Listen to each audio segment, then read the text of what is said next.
Like most of the time when we do these trainings, these SmartMap trainings, I'll ask folks like, hey, raise your hand if you're willing to help any of your brothers and sisters in the union. And every hand goes up. I say, all right, keep your hand up if you're ready and willing to ask for help yourself. And almost all the hands go down. It's this idea that like we've become okay as a culture. We're working towards okay as a culture and as a group of just human beings to say like, hey, when someone else is in pain and I love them, I'll bend over backwards to help them. But I still need to keep my pain to me. Needing help isn't evidence of you being broken or incapable. It's evidence you're a human being, you know? So my name is Jeremy. I'm a licensed counselor in Colorado, and I work with SMOIT, the Sheet Metal Occupational Health Institute and Trust. Right? So we have 2-day peer trainings where myself and some other subject matter experts, we come into your local and we're talking about topics ranging from general mental health, emotional regulation, how to identify like what I'm feeling and what to do with it in a moment.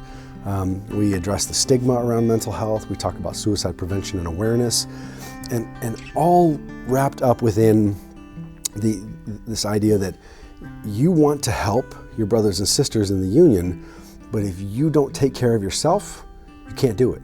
SmartMap is a culmination of 13 years worth of education and training around all mental health issues, everything from anxiety and depression to substance use disorder, suicide, and then we get into the prevention of suicide and substance use disorder and all of the resources.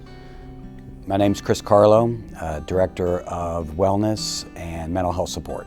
One of the things that we've been always on the lookout for are the resources, because we talk a lot about some of the problems, you know, and substance use disorder and other mental health issues that people need resources for. Over the last year, through work by General President Coleman, we started a pilot program. And this pilot program comes with a subsidy for value-based employee assistance programs, and which Union EAP is one.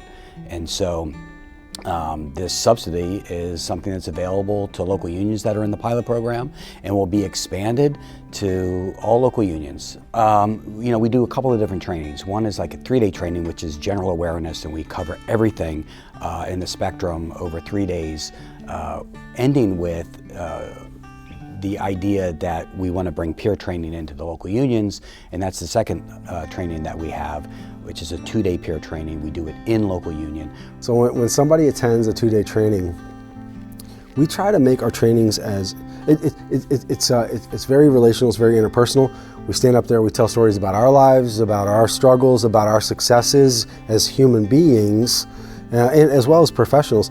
They leave with a modeled example of normalizing, talking about vulnerable and intimate aspects of my experience, so that they can do that too. Because if they go back into their locals and they say, I did this training, raise your hand if you need help, I am trained and prepared and I'm going to help you.